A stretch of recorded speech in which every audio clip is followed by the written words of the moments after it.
வணக்கம். நீங்கள் இணைந்திருப்பது ரூபவாகினியின் பிரதான செய்திகளோடு. நான் காயத்ரி ஸ்ரீயானந்த். நான் அபு ஹனிஃபா முகமது ரிஸ்மி. முதலில் தலைப்புச் செய்திகள். கொழும்பு தெற்கு துறைமுகத்தின் புதிய இறங்குதுறையும் முதலாவது கப்பல் தடமும் ஜனாதிபதி தலைமையில் திறந்து வைப்பு. கல்வி பொதுத்தராதர பத்திர உயர்தர பரீட்சை இன்று ஆரம்பம். யாழ்ப்பாணத்தில் கல்வித்துறையை முன்னேற்ற அரசாங்கத்தினால் பல்வேறு திட்டங்கள் முன்னெடுப்பு. ஆஸ்திரேலியாவில் அரசியல் கட்சிகள் தேர்தல் பிரச்சார பணிகளில் மும்முரம். இனி விரிவான செய்திகளின் முதலில் சில உள்நாட்டு செய்திகள். கொழும்பு தெற்கு துறைமுகத்தின் புதிய இறங்குதுறையும் முதலாவது கப்பல் தளமும் திறக்கப்பட்டிருப்பதை தொடர்ந்து கொழும்பு துறைமுகம் தெற்காசியாவின் விசாலமான கொள்கல நிர்வகிப்பு நிலையமாக மாறியுள்ளது. இதற்கமைய உலகின் பிரதான துறைமுகங்கள் மத்தியில் இந்த துறைமுகமும் 9வது இடத்தை பிடித்துள்ளது. ஜனாதிபதி மஹிந்த ராஜபக்ஷ இன்று இந்த புதிய இறங்குதுறையை திறந்து வைத்தார். 2005ஆம் ஆண்டில் கைச்சாத்திடப்பட்ட செயற்திட்ட உடன்படிக்கைக்கு அமைய ஆசிய அபிவிருத்தி வங்கி 30 கோடி அமெரிக்க டாலர்களையும் இலங்கை துறைமுக அதிகார சபை 10 கோடி அமெரிக்க டாலர்களையும் இதற்காக முதலீடு செய்துள்ளன. கொள்கலன் இறங்குதுறையின் சதுர பரப்பளவு 260 ஹெக்டேர்களாகும். 18 மீட்டர் ஆழமும் நுழைவு ஓடையின் நீளம் 20 மீட்டர்களாகும். அகலம் 570 மீட்டர்களாகும். இந்த செயற்திட்டத்துக்கு அமைய கொழும்பு துறைமுகத்தில் சுமார் 70 லட்சம் கொள்கலன்களை ஏற்றி இறக்க முடியும். உலகம் முழுவதிலும் 30 முன்னணி கொள்கலன் இறங்குதுறைகள் உள்ளன. இன்று திறக்கப்பட்ட கொழும்பு தெற்கு துறைமுகம் அவை போன்ற கொள்ளளவை கொண்டதாகும். உலகின் விசாலமான கொள்கலன் கப்பல்களை நிர்வகிப்பதற்கு ஏற்ற வகையில் புதிய நடவடிக்கை நிலையம் ஒன்றும் நிறுவப்பட்டுள்ளது. ஜனாதிபதி பிரதான கட்டுப்பாட்டு கோபுரத்தையும் கட்டுப்பாட்டு நிலையத்தையும் திறந்து வைத்தார். இங்கிருந்து நவீன தொழில்நுட்பத்துடன் கப்பல் போக்குவரத்தை அவதானிக்கலாம். இந்த திட்டத்தின் ஊடாக சுமார் 25,000 பேருக்கு தொழில் வாய்ப்புகள் கிடைக்கின்றது.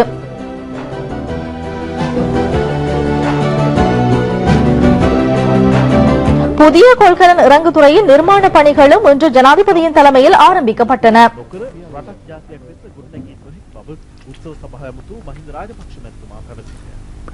ආක්‍රමිකයන්ට වරාය වගේම මෙදත් බහු යුගයේ ත්‍රස්තවාදීන්ටත් හුඟක් වරාය මේ ස්වාධීනත්වය උදුරගන්න මහන්සි ගත්තා. ලෝකයේ වැදගත්ම තැනකට මේ රට ඔසවා තබන්න නම් අපි මේ වරායන් මුල් කරගත්ත ආර්ථික ක්‍රමයක් ගොඩනගන්න අපි තීන්දුව කරේ. අපි ඉතිහාසයෙන් ඒක ඉගෙන ගත්තා. நிலையான அபிவிருத்தி இல்லாமல் தேசத்தை கட்டியெழுப்ப முடியாது என்று இந்த நிகழ்வில் கலந்து கொண்டு உரையாற்றிய ஜனாதிபதி மஹிந்த ராஜபக்ஷ தெரிவித்துள்ளார். ආසියාවේ ආශ්චර්ය යටතේ මහා පංච බල කේන්ද්‍රයක් පිහිටුවලා ප්‍රධාන වශයෙන් වරාය නාවික කේන්ද්‍රයක් ගොඩනගන්නට අපි තීන්දුව කළේ. අපි මෙහෙම කරන්නේ අදටත් වඩා හෙට ඉපදෙන්න ඉන්න දරුවා වෙනුවෙන් අනාගතයක් වෙනුවෙන් ඔබේ දරු පරපුර වෙනුවෙන්. මම හිතන්නේ අනාගතය ගැන අපි හිතුවේ නැත්තේ දැවැන්ත විදියට අපිට හිතන්න අපේ නායකයන්ට ඉඩ දුන්නේ නැහැ. එදා අපේ අයට කල්පනා කරන්න තිබුණේ මේ තියෙන වරාය කොටින්ගේ ජීවිත මරණ බේරගන්නේ කොහොමද කියලා හිතන්න. ත්‍රස්තවාදයත් එක්ක රට බාරගත්ත අපිට අපේ රණවිරුවන් රට එක්සේසත් කරනවා කියන විශ්වාසය තිබුණු නිසා අපිට පුළුවන්කම තිබුණා මේ රටේ සංවර්ධනයට මුල පුරන්න. කවදාකවත් නුණු තරම් වැඩ කොටසක් මේ කෙටි කාලය තුල කෙරිලා තියෙනවා. කාටවත් නැtei කියන්න පුළුවන් කමක් නැහැ. අපි අද ආසියාවේ වේගයෙන්ම නැගිටින රටක් බව අද මේ තානාපතිතුමා මාත් එක්ක කියනකොට මට ආඩම්බරයක් වුණා. අපිට සන්තෝෂ වෙන්න පුළුවන්. මේ රටේ අපිට බාර දුන්න යුතුයකම අපි ඉටු කරයි කියලා. මේ ආරක්ෂා කිරීමේ වගකීම ඔබට තියෙනවා. ඒක ඔබට බාරයි. ඒක ඔබ විසින් මේ රැකගත යුතුයි. நவ வராயத் சமக்கு லங்கா சிட்டிமே ஹெடே புதிய துறைமுகத்துடன் இலங்கை வரைபடமும் மாற்றங்களுக்கு உள்ளாகி இருப்பதாக துறைமுக நெடுஞ்சாலைகள் அமைச்சர் ரோஹித் அபேகுணவர்தன தெரிவித்தார். අද මූද ඇතුළට ගිහිල්ලා සා විශාල භූමි ප්‍රමාණයක අද මේ සිටියම මෙතනින් වෙනස් කරලා තියෙනවා. මේ පැත්තෙන් කොළඹින් වරාය හදන්න මූද ගොඩ කරගෙන මහ මූදට යන අපි මාගම්පුර මහින්ද රාජපක්ෂ වරායෙන් මූද ඇතුළට අරගෙන ගොඩබිම වරායක් හදන සංකල්පය අපට පුරුදු කරේ ඔබතුමා. අද ඔබතුමා රටේ සිටියම වෙනස් කරමින් අනාගත දරු පරපුර වෙනුවෙන් මේ ගෙන යන ක්‍රියාවලියට රටේ ජනතාවගේ ආශිර්වාදය ඔබතුමාට ලැබෙනවා. ஸ்ரீலங்கியன் கவர் கலக்கடத் வடா இலங்கையர்கள் முன்னொரு போதும் இல்லாத அளவுக்கு கப்பல் போக்குவரத்து துறையில் கூடுதல் கவனம் செலுத்தி இருப்பதாக துறைமுக அதிகார சபையின் தலைவர் பிரியத் பந்து விக்ரம தெரிவித்துள்ளார். රජවරුන් ගැන අපි අසා තියෙනවා. මේ රට ස්වයං පෝෂණය කළ රාජ්‍ය නායකයින් ගැන රජවරුන් ගැන අපි අසා තියෙනවා. ඒත් මේ රටේ මහමුහුද මෙල්ල කරලා මහමුහුද මට්ටු කරලා දිය කඩන ඉදි කරලා වරායවල් හදපු කිසිම නායකයෙක් ගැන මේ අපේ වංශ කතාවේ සඳහන් වෙන්නේ නැහැ. இந்த நிகழ்வில் அமைச்சர்கள் தூதுவர்கள் அரசு அதிகாரிகள் உட்பட பலர் கலந்து கொண்டனர். රජයේ නිලධාරීන් ඇතුළු විශාල පිරිසක් මේ අවස්ථාවට එක් වූහ.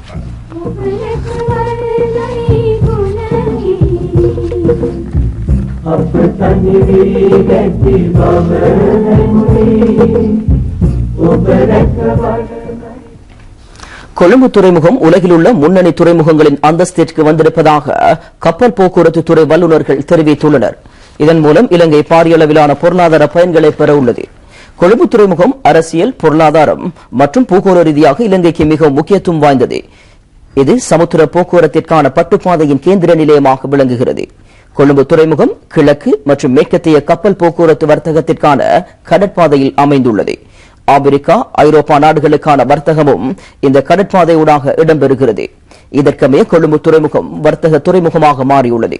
சர்வதேச வர்த்தகத்தில் 80% கொழும்பு துறைமுகம் ஆசியாவின் பிரதான அமைந்துள்ள இந்திய சமுத்திரத்தினூடாக இடம்பெறுள்ளது. கொழும்பு துறைமுகம் உலகில் உள்ள சிறந்த 30 துறைமுகங்களில் ஒன்றாகும். கொள்கலன்களை ஏற்றி இறக்குவதற்கான சிறந்த இறங்குதுறையாகவும் இது விளங்குகின்றது.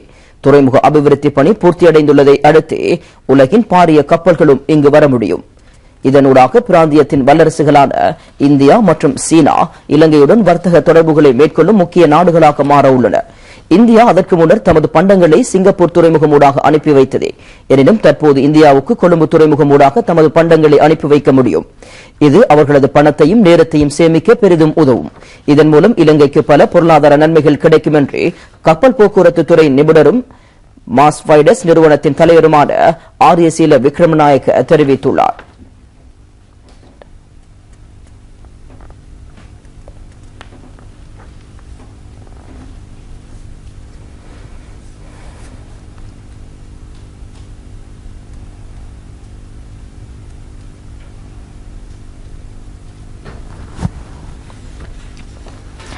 கொழும்பு துறைமுகம் தெற்காசியாவின் கொள்கலன்களை ஏற்றி இறக்குவதற்கான பாரிய இறங்குதுறையாக மாறியிருக்கின்றமை இலங்கையர்களாகிய எமக்கு பெருமை சேர்த்துள்ளது என்று மக்கள் தெரிவித்துள்ளனர்.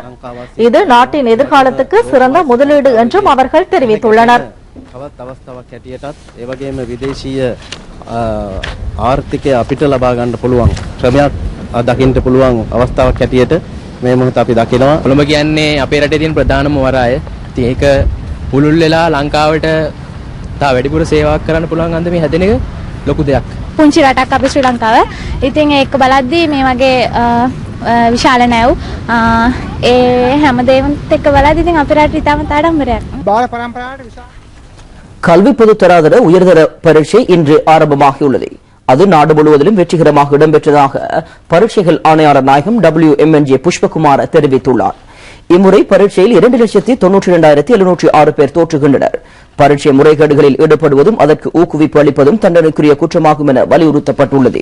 இவ்வாறான பரீட்சை முறைகேடுகள் இடம்பெற்றால் 1911 என்ற அவசர தொலைபேசி இலக்கத்திற்கே அல்லது 0112 78 42 08 112 78 45 37 11 0112 78 44 22 ஆகிய தொலைபேசி இலக்கங்களுக்கு அறிவிக்க முடியும்.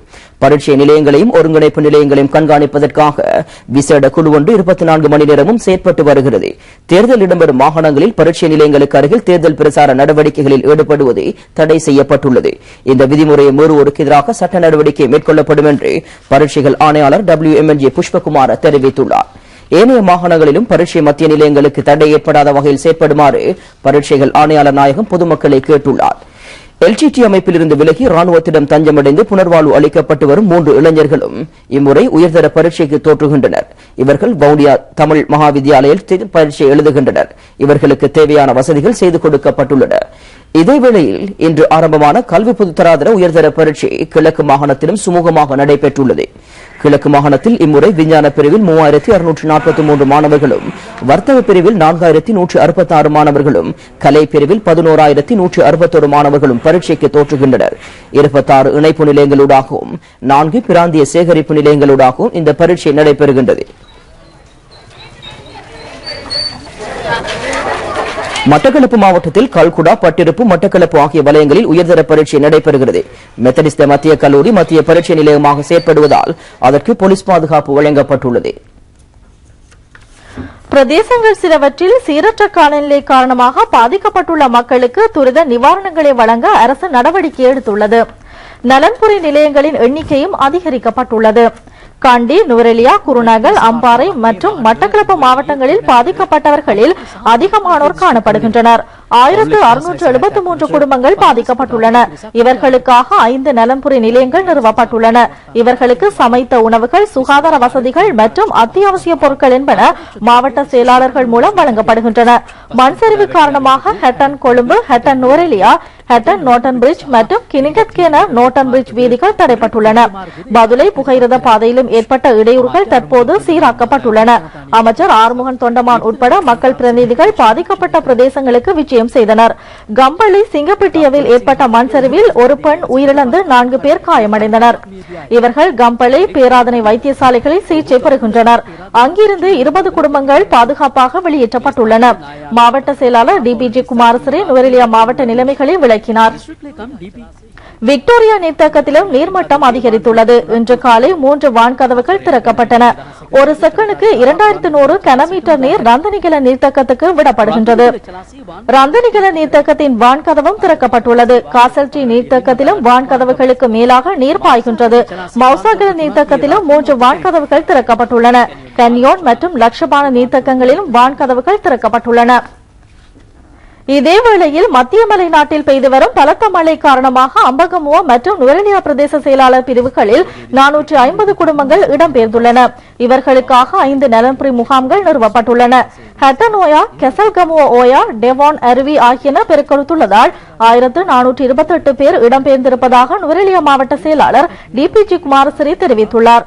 மௌசாகலே, கென்யன், லட்சபான, விமல சுரேந்திர, காசல்டி, மேல்கொத்மலை ஆகிய நீர்த்தேக்கங்களின் வான்கதவுகள் திறக்கப்பட்டுள்ளன. மண் திட்டு இடிந்து வீழ்ந்துள்ளதால் தடைப்பட்டுள்ள ஹட்டன் கொழும்பு, ஹட்டன் நுவரெலியா, ஹட்டன் நோட்டன் பிரிட்ஜ், கினிகத்கேன நோட்டன் பிரிட்ஜ், மலைநாட்டு புகையிரத பாதை ஆகியவற்றில் போக்குவரத்து தடைப்பட்டுள்ளது.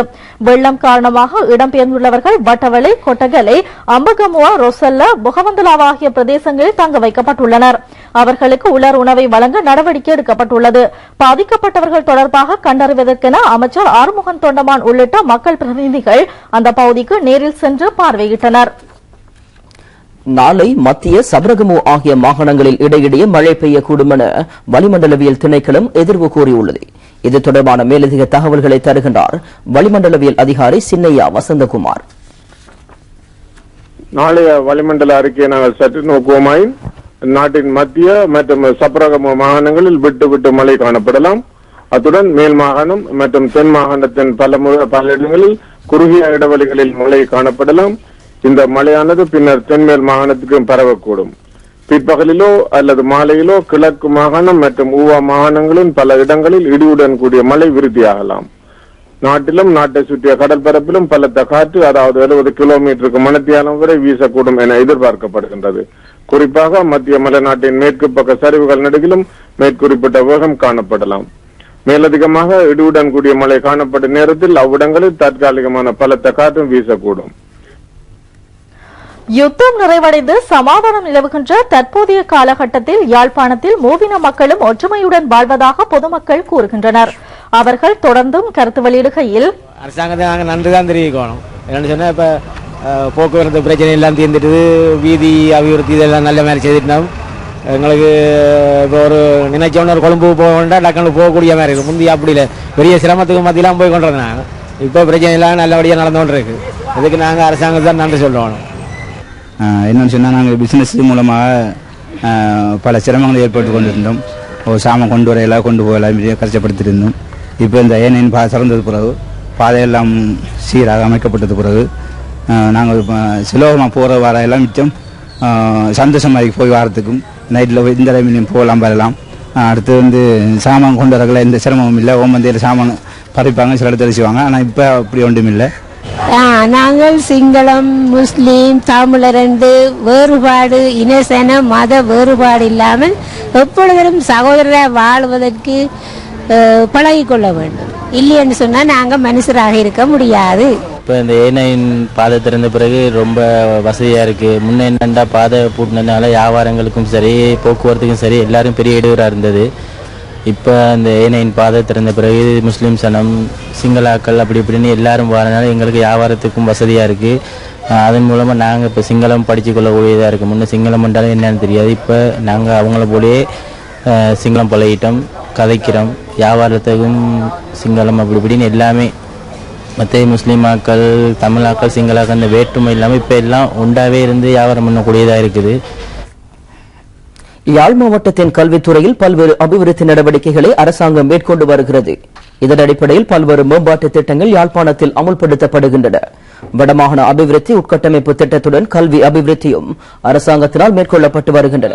இந்த கல்வி அபிவிருத்தி திட்டத்தில் 1000 பாடசாலை திட்டம், நவோதய திட்டம், மஹிந்தோதய திட்டம் என்பன உள்ளடங்குகின்றன. இதற்கென பாரிய அளவிலான நிதி ஒதுக்கீடுகளும் மேற்கொள்ளப்படுகின்றன. வடமாகாண மாணவர்களின் நன்மை கருதி கற்பித்தல் செயற்பாடுகளும் பல்வேறு வகைகளில் மேற்கொள்ளப்படுகின்றன. மாணவர்களை கல்வியின் மீது நாட்டம் கொள்ளச் செய்யும் செயற்பாடுகளாக இவை அமைகின்றன. இவ்வாறானதொரு நிகழ்வு அண்மையில் யாழ்ப்பாணத்தில் இடம்பெற்றது.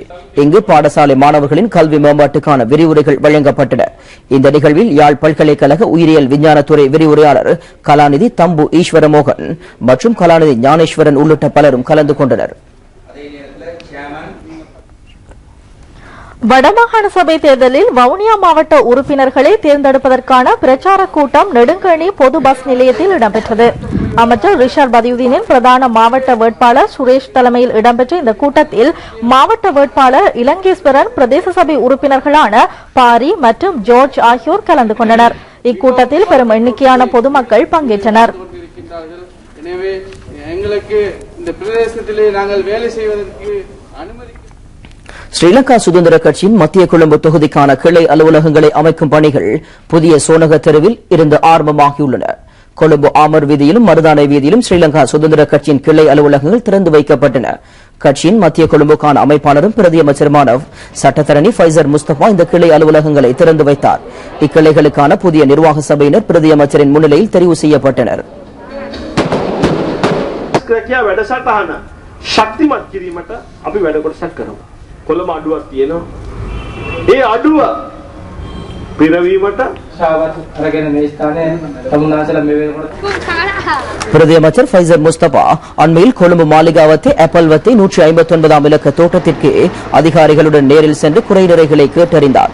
சேதமடைந்துள்ள மலசல கூடங்களை திருத்தி அமைப்பதற்கு நடவடிக்கை எடுக்குமாறு அவர் அதிகாரிகளை பணித்தார். துப்புரவு செய்யப்படாமல் இருந்த வடிகான்கள் பிரதி அமைச்சரின் பணிப்புரைக்கு அமைய துப்புரவு செய்யப்பட்டன. மின் விளக்குகள் இல்லாதிருந்த மின் கம்பங்களுக்கு மின் குமிழ்களும் பொருத்தப்பட்டன. பிரதேச மக்களின் ஏனைய பிரச்சனைகள் குறித்தும் பிரதி அமைச்சர் ஃபைசர் முஸ்தபா கலந்துரையாடினார். மக்கள் தொடர்பாடல் அதிகாரி ரியாஸ்தீன் ஷில்மி, அரசியல் விவகார தொடர்பாடல் MMM மத்லூப் ஆகியோரும் பிரதி அமைச்சருடன் சென்றிருந்தனர். விளம்பர இடைவெளியை தொடர்ந்து மேலும் சில உள்நாட்டு செய்திகளை எதிர்பாருங்கள். தொடர்வன மேலும் சில உள்நாட்டு செய்திகள். புரதச்சத்து அளவுக்கு அதிகமாக உள்ளடங்கியிருப்பதாக சந்தேகிக்கப்படும் பால்மா வகைகள் துறைமுகத்திலிருந்து விடுவிப்பது இடைநிறுத்தப்பட்டுள்ளது. இறக்குமதி செய்யப்படும் பால்மா தொடர்பாக எழுந்துள்ள சில பிரச்சினைகளினால் இந்த தீர்மானம் எடுக்கப்பட்டதாக சுகாதார அமைச்சு அறிவித்துள்ளது. அதிகளவு புரதம் இருப்பதாக கருதப்படும் இந்த பால்மாவில் கிளோஸ்ட்ரிடியம் மற்றும் பொட்டலினம் பாக்டீரியா இருப்பதாக அறிய வந்துள்ளது. இது சம்பந்தமான ஆய்வுக்கூட பரிசோதனைகளும் உடனடியாக ஆரம்பிக்க நடவடிக்கை எடுக்கப்பட்டுள்ளதாக சுகாதார சேவைகள் பணிப்பாளர் நாயகம் டாக்டர் பாலித மஹிபால தெரிவித்துள்ளார். தற்போது சந்தையில் விற்பனைக்காக வைக்கப்பட்டுள்ள புரத சக்தி அதிகளவாக கொண்ட பால்மா உற்பத்திகளை சந்தையில் இருந்து அப்புறப்படுத்துவதற்கு தீர்மானிக்கப்பட்டுள்ளது. இலங்கையில் தற்போது பயன்படுத்தப்படும் குழந்தைகளுக்கான பால்மாவில் அதிகளவு சக்தி வாய்ந்த புரதம் உள்ளடங்கவில்லை என்று உறுதி செய்யப்பட்டிருப்பதாக சுகாதார அமைச்சு அறிவித்துள்ளது. எனினும் ஒரு பாதுகாப்பு நடவடிக்கையாக குழந்தைகளுக்கான பால்மா மாதிரிகளும் பரிசோதிக்கப்பட்டு வருகின்றன. உள்நாட்டு வெளிநாட்டு மருத்துவ நிபுணர்கள் கலந்து கொள்ளும் இலவச சுகாதார சிகிச்சை அளிப்பு தற்போது வடமாகாணத்தின் அல்வாய் வடக்கு கிராமத்தில் நடைபெற்று வருகின்றது. இந்த சுகாதார சிகிச்சை அளிப்பு இன்றும் நாளையும் நடைபெறும். காலை 8:30 தொடக்கம் மாலை 5 மணி வரை இலவசமாக சிகிச்சைகளை பெற்றுக் கொள்ளலாம். ஆரம்ப சுகாதாரம், உடற்கூட்டு சிகிச்சை, பற்சிகிச்சை உட்பட பல்வேறு துறைகளில் பொதுமக்களுக்கான இந்த சிகிச்சை அளிப்பு இடம்பெற்று வருகின்றது. சமூக அபிவிருத்திக்கான பசிபிக் ஏஞ்சல் நிறுவனம் இதற்கு அனுசரணை வழங்குகின்றது. இலங்கை விமானப்படையினரும் ஐக்கிய அமெரிக்க பசிபிக் விமானப்படையினரும் இணைந்து இதனை ஒழுங்கு செய்துள்ளனர். இனி இஃப்தார் தொகுப்பு. محمد رسول الله محمد is the messenger Allah is our return. நோன்பு துறக்கும் இஃப்தார் விசேட நிகழ்ச்சி அமைச்சர் பசில் ராஜபக்ஷ தலைமையில் நேற்று கம்பஹா மாவட்ட செயலகத்தில் நடைபெற்றது. இந்த நிகழ்வில் சிரேஷ்ட அமைச்சர் HM பௌசி, பிரதி அமைச்சர் துலிப் விஜயசேகர, மேல் நீதிமன்ற நீதிபதி MAM கபூர், இலங்கை ஒலிபரப்பு கூட்டுத்தாபனத்தின் தலைவர் ஹட்சன் சமரசிங்க உட்பட இஸ்லாமிய பிரதிநிதிகளும் மத தலைவர்களும் கலந்து கொண்டனர்.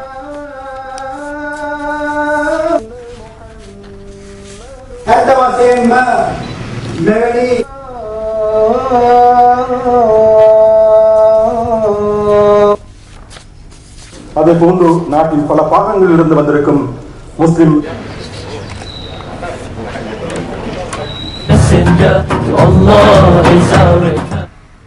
அக்கறை பெற்ற முஸ்லிம் மத்திய கல்லூரியிலும் இஃப்தார் நிகழ்ச்சி ஒழுங்கு செய்யப்பட்டிருந்தது.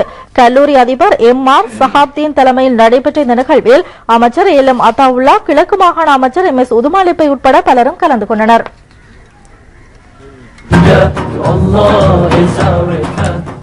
சம்மாந்துறை ஜலாலியா ஜும்மா பள்ளிவாசலில் ஒழுங்கு செய்யப்பட்டிருந்த இஃப்தார் நிகழ்ச்சி ஸ்ரீலங்கா முஸ்லிம் காங்கிரசின் சர்வதேச விவகாரங்களுக்கான பணிப்பாளர் ILM மாஹிர் தலைமையில் நடைபெற்றது.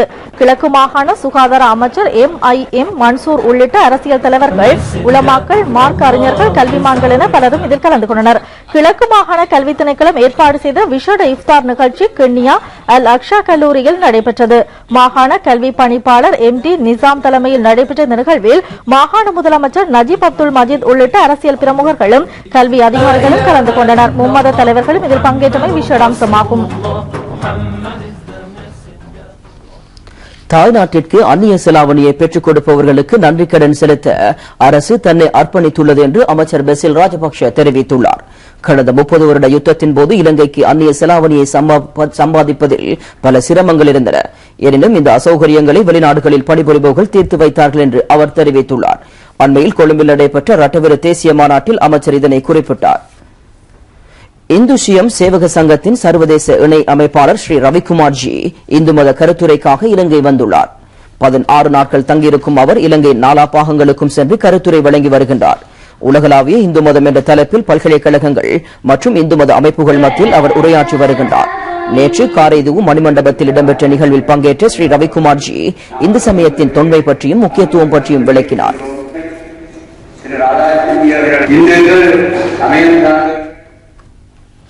வவுனியா மாவட்டம் வடக்கு நெடுங்கணி பிரதேச போலீஸ் நிலைய பிரிவில் போலீஸ் திணைக்களம் ஒழுங்கு செய்த வருடாந்த பரிசோதனை நிகழ்வு போலீஸ் நிலைய பொறுப்பதிகாரி நிஷாந்த் ஹெரத் தலைமையில் நடைபெற்றது. இன்று காலை இடம்பெற்ற இந்த பரிசோதனையின் போது போலீசாரின் அணிவகுப்பு மரியாதை இடம்பெற்றது. அதனைத் தொடர்ந்து வாகன பரிசோதனைகள் இடம்பெற்றதுடன் சொத்துக்களும் பார்வையிடப்பட்டன. மாங்குளம் தொகுதி போலீஸ் அத்தியட்சகர் சம்பிக ஸ்ரீவர்தனவும் இந்த பரிசோதனை நிகழ்வில் கலந்து கொண்டார். தமிழோடிசை பாடல் என்னும் தலைப்பில் கடந்த 5 நாட்களாக கொழும்பு தமிழ்ச் சங்கத்தில் நடைபெற்ற இசை தமிழ் விழாவும் தலைக்கோல் விருது விழாவும் நேற்று மாலை நிறைவு பெற்றன. 9 உள்ளூர் இசைக்கலைஞர்களின் இசை அரங்குகளும் தமிழிசையின் வரலாற்று பற்றிய ஆய்வரங்கும் கலாவித்தகர் திவ்யா சிவனேசனின் நாட்டியரங்கும் அங்கு இடம்பெற்றன. நேற்று இசைக்கலைஞர்களான இசைத்திரு AK கருணாகரன், கலாநிதி M நவரத்னம், நடன கலைஞர் வேல் ஆனந்தன் ஆகியோர் தலைக்கோல் விருது வழங்கி கௌரவிக்கப்பட்டனர். கொழும்பு தமிழ்ச்சங்க தலைவர் பேராசிரியர் சபா ஜெயராஜா தலைமையில் நடைபெற்ற நிகழ்வில் சங்கத்தின் ஆட்சிக்குழு உறுப்பினர்கள் உட்பட பெரும் எண்ணிக்கையிலானோர் கலந்து கொண்டனர். பிரதான செய்திகளில் தொடர்பான வெளிநாட்டு செய்திகள். இத்துடன் ரூபவாகினின் பிரதான செய்திகள் நிறைவடைகின்றன. வணக்கம்.